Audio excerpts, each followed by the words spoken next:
I was lucky enough to win at a launch event here in Melbourne. Just a bit of background for me while I'm getting the stream set up and making sure that we've got some people live with us. So I have wanted to play Call of Cthulhu for a really, really long time. Never really got around to it. I've been playing D&D since 5th edition came out. Hadn't really played any other systems until this year when I started getting into some other ones.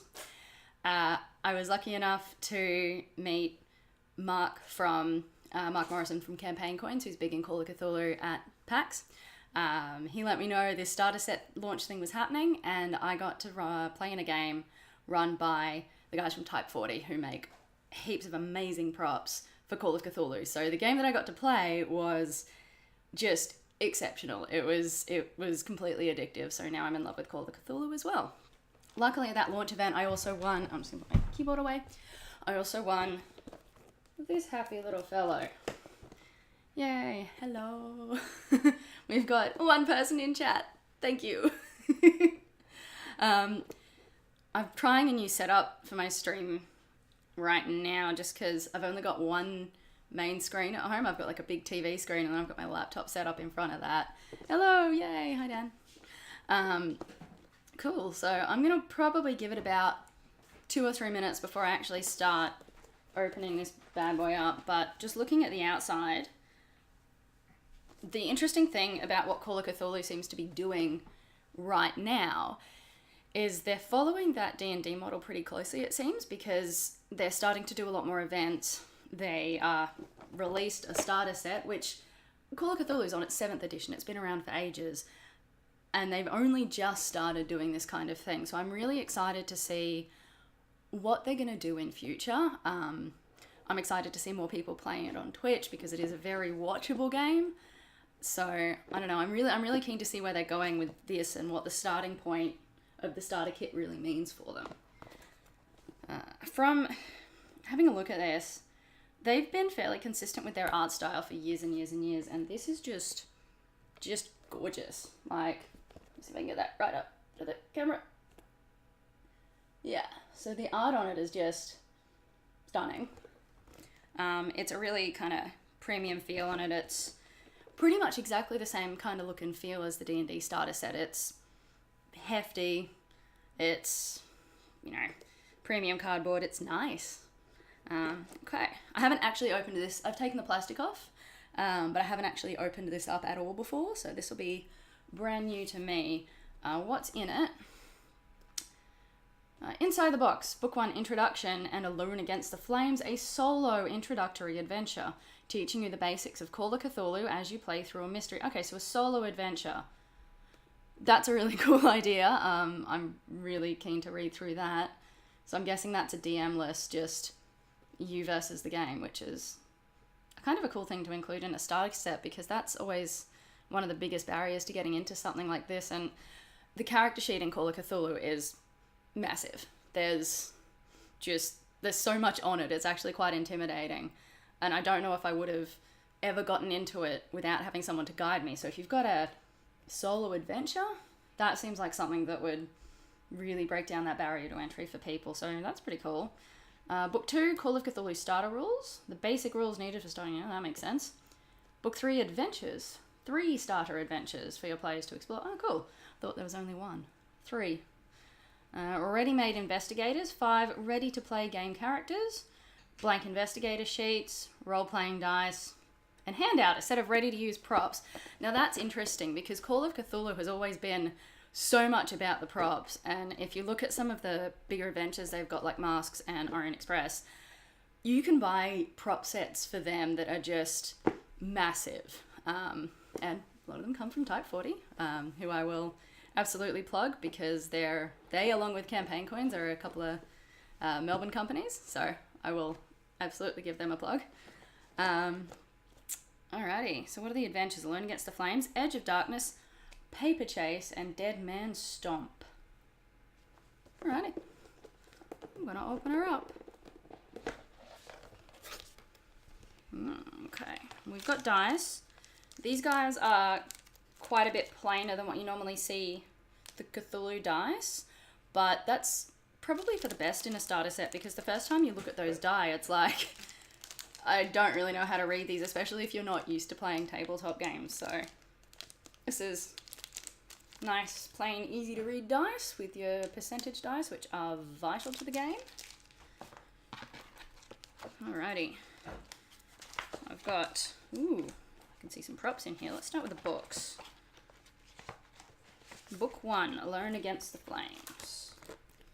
The production quality on all of these is really gorgeous. Like, there's something, like, the box itself feels like the 5th edition starter set. It's premium quality, it's quite new and slick. But the designs on this, I mean, I don't know if that's just me projecting, but it makes me feel like that kind of vintage look. Like, it almost feels like a classic styling of the adventures, something you'd see out of the 70s or 80s. That's really cool. Okay, so this one's written by Mike Mason, Paul Fricker, and Gavin Inglis. Alrighty, let's have a look at this. Okay, that's just a review of what's in the box. What's in the box? Alright, Alone Against the Flames is a solo adventure. Okay, as you are the person reading this book, we will assume that you're going to take on the role of the keeper for the first few games you play. The keeper picks a story to run. These stories are known as adventures or scenarios. You will play through a special solo adventure Alone Against the Flames to introduce the game to you. Okay, so this is specifically designed for people who want to be keepers, and rather than throwing you into running a game with potentially not ever playing one, they've just given you a GM-free solo adventure. I am really keen for this. I think this is a brilliant idea, and I think if you're running a starter set, if you're releasing a starter set, including something like this is a no-brainer, because we all know that there is no better way to figure out the rules than to play, which is kind of hard if you're the keeper, if you're the GM who hasn't found a group yet, or if you have found a group, nobody else is GMing, so you may not get to play at all. So this looks like my favorite thing in the box already. Okay. Book 2, Introductory Rule Set. Oh, that is a great image. Look at that. Running and Screaming, which, look, running and screaming from the 2 sessions of Call of Cthulhu that I've played, running and screaming is a central tenet of the game. I spent 90% of my first combat backed against a wall screaming, wielding a candlestick. So that's definitely, I'm going to hold that up again because I just love that. Look at the faces. Look at that. That's just glorious. That is classic Cthulhu. That is what you will be doing the majority of the time when you are playing. Running and screaming. So that's on brand. Yeah, the monsters in this are different, to say the least. It's all well and good to hear about, oh, this is Eldritch Horror, and then you look at some of the illustrations and you're like, that is a eyeless, faceless, fuzzy pink thing with multiple legs. Okay. Yeah, I'd run. I'd scream. Looks like a nice friend, yes. Shaped like a friend. No. And Paper Chase and Other Adventures. Again, very expressive covers. Tentacles coming down the hallway. And the beginnings of running and screaming. But yeah, I really love the design of these. I think they're quite, and you've got the giant Chaosium logo on the back, which is pretty cool. For people who just joined us recently, hello Corey, I was saying that the box itself is quite new and quite slick, but all of the designs of these adventures are quite retro, which is really cool, and they've stuck with the same art style I've always had, and I don't know, it feels really homely. I like it. So these adventures are interesting. I'm keen to see what they've included as the starter adventures. We've got cool. Alright. We've got Paper Chase, written by John Sullivan and revised by Mike Mason. Edge of Darkness, written by Keith Herber and revised by Dan Kramer. Dead Man's Stomp, originally written by Mark Morrison and revised by Mike Mason. Hi, Mark. Mark Morrison's actually the person who introduced me to Call of Cthulhu, so I will definitely play Dead Man Stomp. I think that'll be the first one I play. So that will be great. That's very exciting, and I'm very keen to get into that. Ooh, I see some handouts in here. All right, let's start with some of these pre-gens.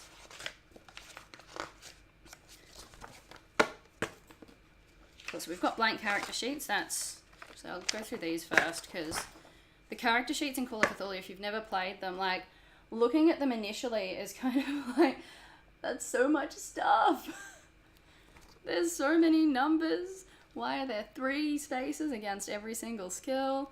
Why do some of them have 0.5% or there are so many numbers.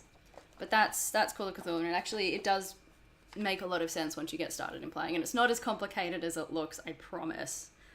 Alright, who have we got to start with? Alrighty, so those are our pre-gens. You start with 5 pre-gens, which is ideal, because any more than 5 people and you'd probably get bogged down, and we played with 4 and a keeper, and that was perfect. So 5 characters. Yeah. The aesthetic of Call of Cthulhu is really what makes it. So you're not wrong there. It's a very different vibe. That's what the first thing I noticed from it when I started playing was D&D was you were the heroes from the get-go. Like, you look at the stats in D&D of a commoner, and then you look at a first level adventurer, and you're like, well, by virtue of simply being an adventurer, I'm already a hero. I'm already way better than the average person. That is not so in Call of Cthulhu. In Call of Cthulhu, you are just a person. You're just some punter who woke up one morning with some faceless horror crawling out of the vents. And that's very much reflected in the game. The atmosphere is, this is bad, this is very bad, and you are not equipped to deal with it. So while it's quite tense for most part, when you actually do achieve something, when you figure out the mystery, when you do defeat a monster, the payoff feels so much bigger, because you're just some punter, you're just some random person. You might be a journalist, you might be a cab driver, and you're facing off against these eldritch horrors. So the atmosphere of it is very, very different, and probably very different to almost every roleplay game out there at the moment.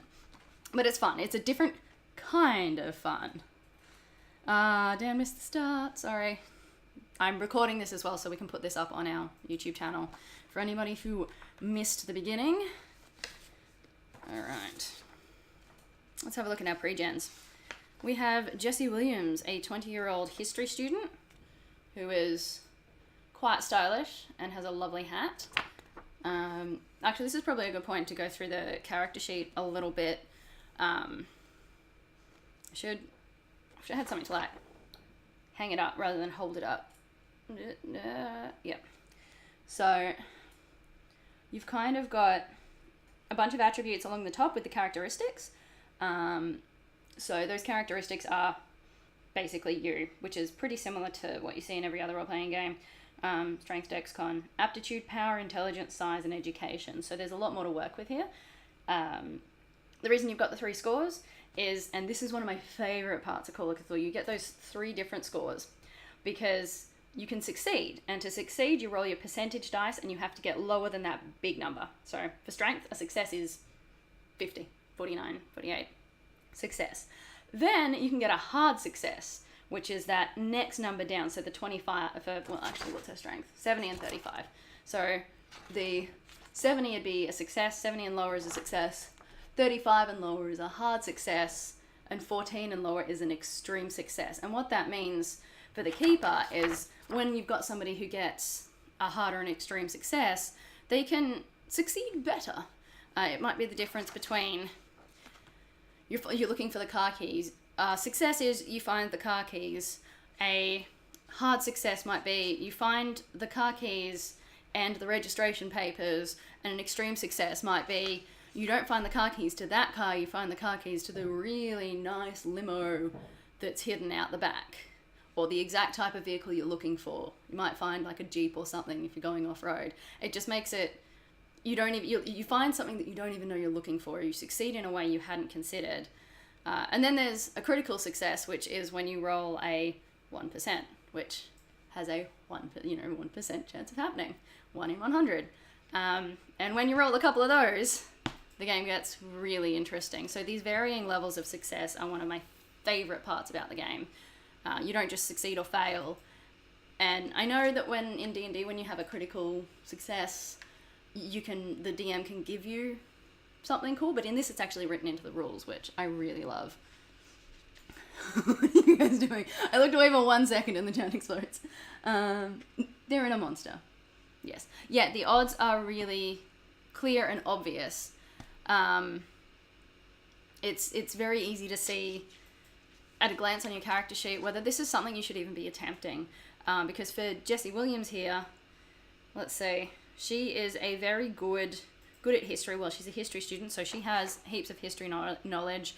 She's actually pretty good in a brawl, so, but she's not very good with guns, so she's actually better off if she's encountering something, just taking a swing at it.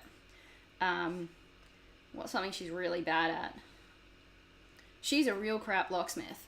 So to break into somewhere, Jessie would probably look at it and go, I don't even want to touch this, because when you start to fail, that's when bad things happen. So yeah, I agree that the degrees of success just improve it so much, and it'd be really good if D&D was set up to really easily do that.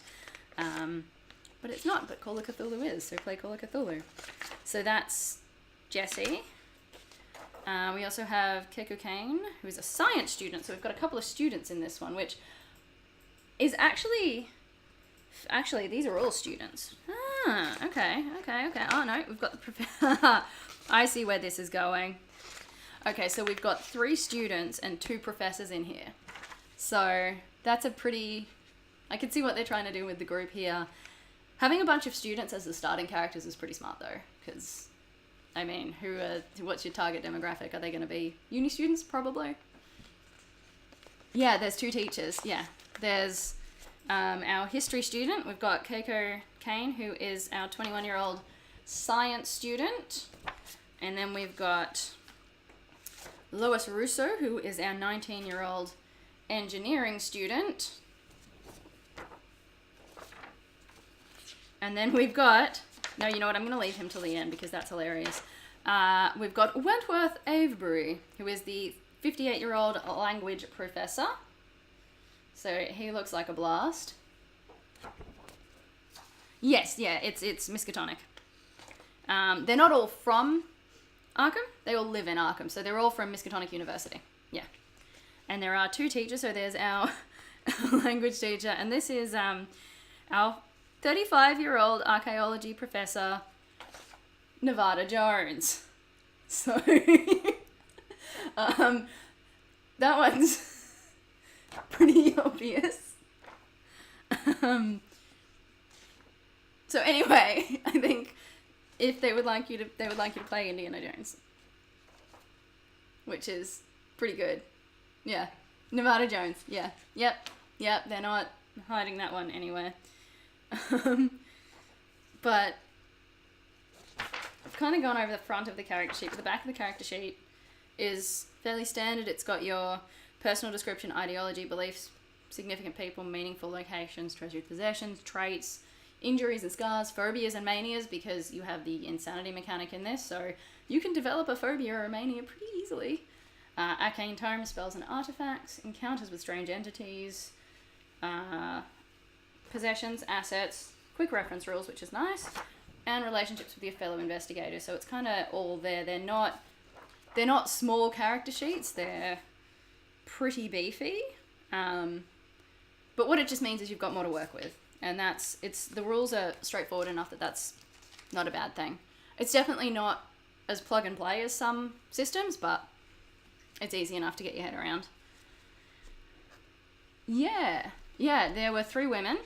So the students were all women, and the professors were guys. It'd be nice to have a lady professor, I guess. But that's pretty cool that the 3 students are all women. And I would say that they would be the target market, because if you're releasing a starter set for a game in its 7th edition, you're probably, I mean, if they're doing similar to what D&D have been doing, which is trying to attract the next generation of players, those students are going to be your target market. So people who are students or who have recently been students or who are about to be uni students, that's probably the group that they're looking to attract. So that's kind of cool that they've made them all women. I kind of like that. Yeah, 3 women. I think one of them had a pretty neutral name though. So there was Lois, Keiko, and Jessie. So Jessie, yeah. So quite a nice little diverse cast that they give you from the get-go, which is pretty cool. And now my favorite bit, handouts. Again, Cthulhu's always been a really prop-heavy game, so I'm told. Oh wow, okay. So this is just like a stapled together book, but you could easily take the pages out, photocopy them. That's cool. So we've got a letter. I won't show you all of these in case there might be spoilers for the game. Cool, so you've got the note at the front. We've got some note paper, some probably spoiler-ridden notes on the inside. Ooh, we've got newspaper clippings, which I'll just show you a flash of because these are probably all spoilers for the games. We've got notes, police readouts, police handouts. There's quite a lot in here. Some more letters. Ooh, letters not in English. That's fun. Cool. Letters in Latin. That's a lot of fun. Ooh, here we go. Now we're getting into the fun stuff. Maps and esoteric symbols. Some more maps. So, the maps are quite nice actually. There we go. I'll zoom in on this one a bit. Small's Paradise. The bar. Yeah, the maps are quite cool. They're that hand-drawn, inked, but in colour. So they're a little bit sketchy, but they're overall really, really nice. Yeah, any other languages? Do you mean for the starter set or in the handouts? Because in the handouts we've had a couple of like ones in Latin, but for the starter set I'm not sure. I think I had a look at the Chaosium website. In fact, I could just probably pull it up right now.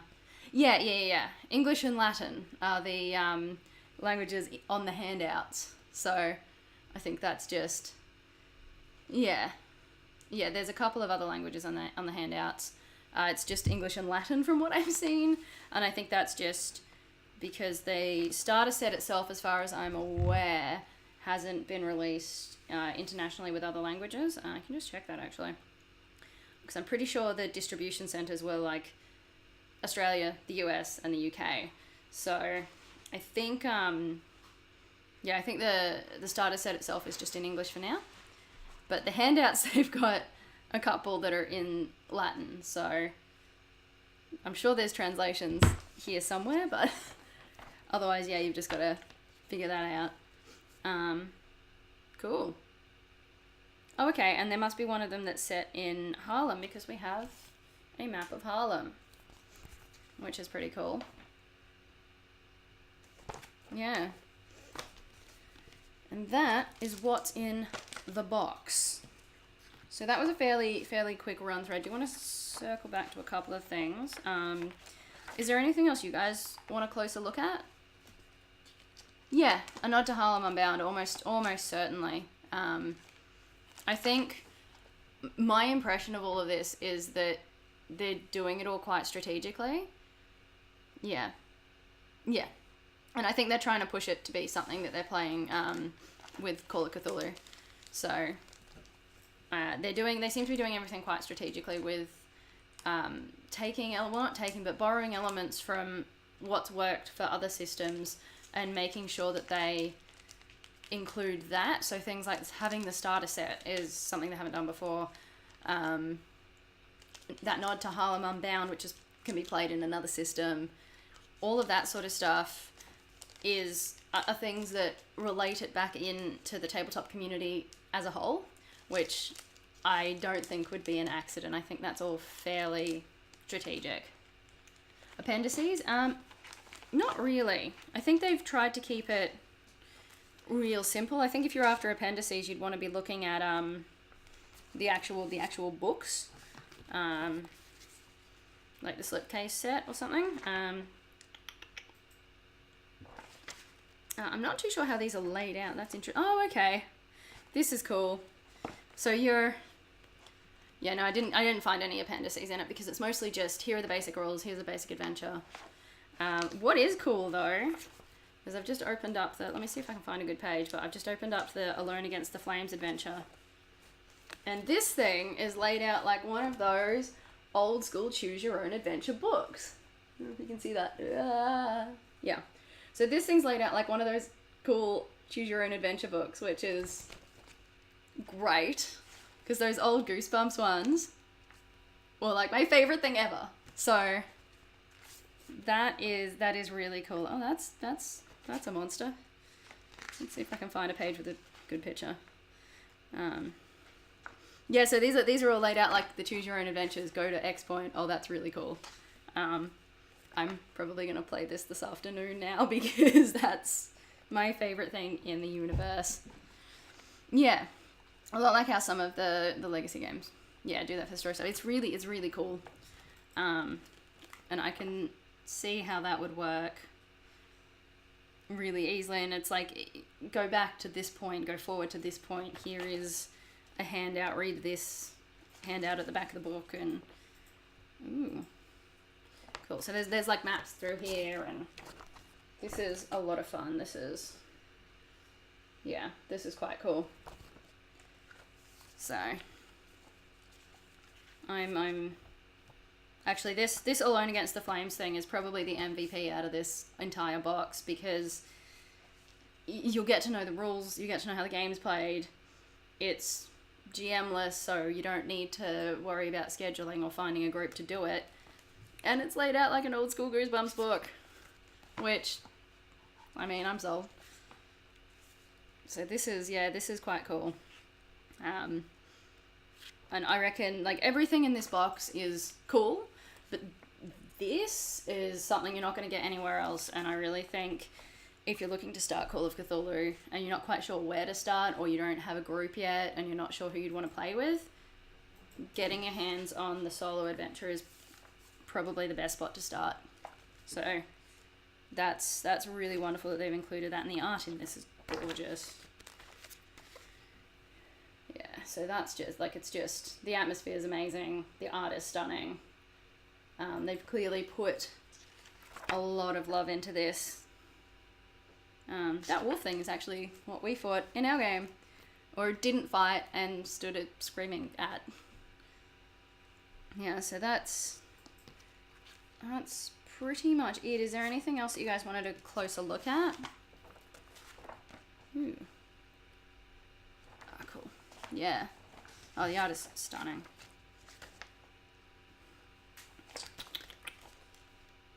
Okay. This is actually kind of cool. In the introductory rules, they do have a couple of little appendices, like they've got a quick reference for the half and fifth values, which is really good, because that was the thing that when I first looked into it before having the opportunity to play under an amazing GM who's been doing it for 30 years, this was the bit that I looked at and I was like, I don't understand. So having a quick reference for the half and fifth values at the back of the rules book is great if you're building your own character. Oh, good, and they've got useful online resources, so free online resources, that's fairly cool. So at the very front of the book, they've got spots telling you where to go for additional informations. Yeah, it doing the math for you is amazing.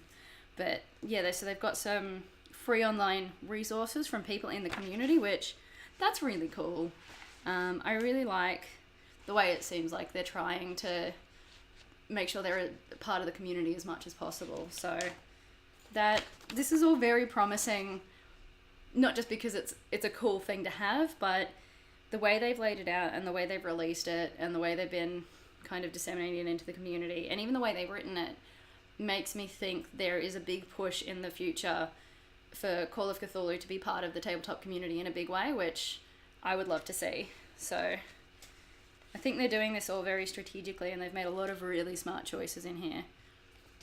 And then there's like basic rule stuff, tables to build things, sample investigator options, like all the things you would expect for a quick start guide with additional math, because who wants to do their own math? Yep, goes through all of your skill rolls, phobias, manias, insanity. Insanity is a fun mechanic. And there's tables for that too. So that was one thing I wasn't too sure about from the player side, because I hadn't gotten a chance to read through the rules yet, was how you actually decided on how mad somebody went, but they do have tables for that. So all of the things that at a glance look kind of complicated, once you get into them, into the meat of them, they're actually pretty easy. So things like temporary and indefinite madness, phobias, manias, major injuries, because you can get permanent injuries in this. You know, there's no wish spell. If you lose an arm, you've lost an arm. So all of those things that looked kind of complicated initially are really well broken down during play. So I think that's probably the problem they've been trying to combat, is that on the surface Call of Cthulhu looks fairly complicated, but once you get into the meat of it, once you start playing it, it's really not. And they've made sure that all of the complicated things, or the things that initially look complicated, are laid out really well in this book, in this little supplement. So yeah, but other forms of damage, severe, major wounds. Yeah, so there's definitely lots in here that'll easily get you started playing and running a game. I imagine that's been a barrier to entry for them for a while, is that it looks fairly complicated, so people are more than happy to play it, but maybe don't want to run it. Can confirm, looking through this, I reckon I could run a game today. So, I'm pretty happy with it. Does it say what edition? It's 7th. They're on their 7th edition. So this is the starter set for the 7th edition. It does not say it on the box, does it? Yep, 7th edition Call of Cthulhu. Yep, so this is their 7th, which is a lot of editions, which is maybe why they're not, I don't expect we'll see a rules adjustment anytime soon, considering they've just released a starter set. But yeah, 7th. So quite an advanced game in terms of how long it's been around. Looks a bit complicated on the surface, which is probably why they're trying to get more people into the game, but yeah, they've done a really good job in this starter set of laying everything out in a quite an accessible way, and making all the things that seem kind of complicated really easy to understand, like having the half and fifth values table, laying out what happens with temporary madness and indefinite madness, showing you what can happen with a major wound. And of course, these are all just suggestions for things. So with the insanity and with the wounds, if you've run a few games, you can absolutely just go to town with that. So, but it's giving you a really good starter point. And this kind of does everything I would expect in a starter set. And then with that solo adventure, Alone Against the Flames, along with some of those tables in the rulebook that break down the complicated elements, it actually does more than what I would expect from a Call of Cthulhu starter set. So I really, really like this. And I have actually got the core rulebooks. I picked them up at PAX Oz. So I wasn't, like, I wouldn't have gone out and bought this because I've already got the core rulebooks. But having looked through it, I probably would, because this is like Cthulhu Light, and I would probably use this to run my first game and then move on to the rulebooks. So even owning the Core 3 set, I still think this is a valuable thing to have. And I can't wait to play that Alone Against the Flames thing. I'll probably do that tonight. So yeah, that's pretty much everything that's in the box. Is there anything you guys want me to go back to at all? And I'll just wait for Twitch to catch up because we've got a bit of a delay there. But yeah, if there's anything you guys want me to go back to, I'm more than happy to. I think Twitch is caught up now. I do like having this set up where I've got the two screens for once. Yeah, thank you everyone for coming and watching. We had about 14 people there at one stage, which is pretty cool. I do hope more people come through and play some Cthulhu, which is cool. Yeah. Yeah. The first edition's been around for a long time, so they've gone through quite a lot. Slight tangent. How to adopt H.P. Lovecraft for the 21st century. And that is actually probably something I should address, because we all know that H.P. Lovecraft was kind of a douchebag. And while creatively he was a genius, he was also sort of a massive dick. And there's not a lot of Lovecraft worship in this. It's just, no, we're taking all the amazing things out of his imagination and turning it into a tabletop game, but we're not gonna have a heap of Lovecraft worship. Like, it's not gonna be the amazing H.P. Lovecraft every 2 pages. It's just, here's a cool world that kind of almost belongs to the game more than anywhere else now. So, which is, yeah, exactly. It's just reclaiming all the good stuff. Corey's got it in one. Yeah, so this is, I really liked it. I loved playing it. I'm looking forward to GMing it immensely. And I think having the starter set would be really valuable, even if you've got all the core rule books. Even if it's just for that Alone Against the Flames adventure on its own. Definitely aimed at people who haven't played much of it or run a game before. If you've been running a game for years, you probably don't need it. But if you're keen to get into it, this is definitely where I'd start. And I think I'm probably going to call it there. Yeah, well, I'm probably going to call it there. This video will be up on our YouTube in a couple of days. I have to get it over to Dan for the uploading. But thank you, everybody, for coming and hanging out. That was really cool, and I deliberately didn't look at it beforehand. Sorry, that was me dropping my mouse. I deliberately did not look at it beforehand. Yeah, we'll put the video up there. Yeah, I made sure that I didn't go through it beforehand or anything, so it was all fresh for me. And I hope everybody enjoyed that, and I look forward to playing more Call of Cthulhu with everybody. Yeah. Okay, well, I'm gonna tap out because I have to play Blades in the Dark very soon with some other wonderful people from Variant Roles, which I'm also looking forward to. This has been the year of new game systems for me. So I will call it and see you guys later. Bye.